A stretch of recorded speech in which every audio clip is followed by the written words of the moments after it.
En décembre 2021, l'ancienne amie du prince Andrew, Ghislaine Maxwell, a été reconnue coupable de trafic sexuel de mineurs et d'abus commis par le pédophile milliardaire en disgrâce, Jeffrey Epstein. L'une des femmes qui prétendent avoir été maltraitées par M. Epstein et ses associés est Virginia Roberts, maintenant Giuffre, qui a maintenant intenté une action civile contre le prince Andrew aux États-Unis. Le duc d'York a nié toutes les allégations.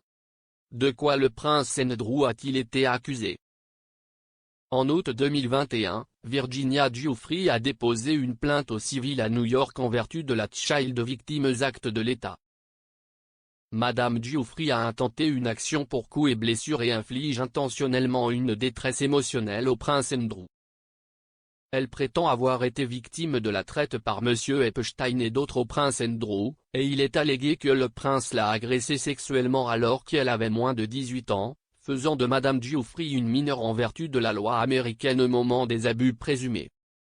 En fait, il y a 4 occasions distinctes dans lesquelles Madame Giuffre accuse le prince Andrew d'inconduite sexuelle ont été référencées par le juge. Madame Giuffre a allégué qu'une fois, le couple avait fait la fête dans la discothèque Tramp à Londres en mars 2001, avant d'avoir des relations sexuelles dans la maison de Maxwell à Belgravia.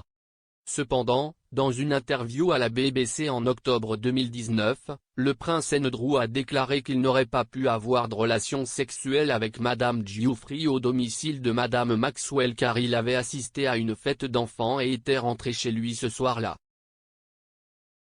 Le prince a déclaré, « J'étais avec les enfants et j'avais emmené Béatrice dans un Pizza Express à Woking pour une fête à, je suppose, 4 ou 5 heures de l'après-midi. Et puis parce que la duchesse, Sarah Ferguson, était absente, nous avons une règle simple dans la famille selon laquelle lorsque l'un est absent, l'autre est là. » Des allégations ont également été faites selon lesquelles Madame Giuffre aurait été maltraitée par le prince lors d'une visite au domicile de M. Epstein à Manhattan et à une autre occasion lors d'une visite à Little St. James, l'île privée de M. Epstein. Mademoiselle Giuffre a également allégué qu'Andrew l'avait maltraitée à une autre occasion au manoir de M. Epstein à Manhattan. Le prince Andrew a nié avec véhémence toutes les allégations. Mais le juge américain Lewis Kaplan a maintenant décidé que l'affaire pouvait se poursuivre après que les avocats d'Andrew ont soutenu que l'affaire devrait être rejetée, après avoir suggéré que Madame Giuffre renonce à son droit de poursuivre une affaire pour Andrew en vertu d'un règlement conclu avec feu Jeffrey Epstein. Dans la conclusion de sa décision écrite, le juge Kaplan a déclaré, pour les raisons qui précèdent, la requête du défendeur en rejet de la plainte ou en déclaration plus précise est rejetée à tous égards. Compte tenu de la tâche limitée du tribunal de statuer sur cette requête, rien dans cet avis ou précédemment dans cette procédure ne peut être interprété comme indiquant un point de vue concernant la véracité des accusations ou des contre-accusations ou quant à l'intention des parties dans la conclusion de l'accord de 2009. Le prince Andrew pourrait-il payer des dommages-intérêts à Madame Giuffre?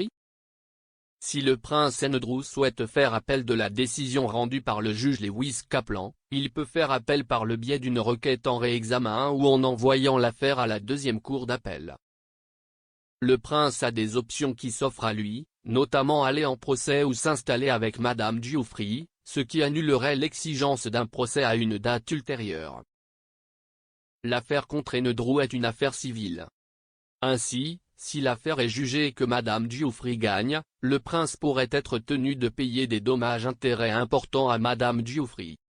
Alternativement, Madame Giuffre et le prince Andrew pourraient parvenir à un accord de règlement.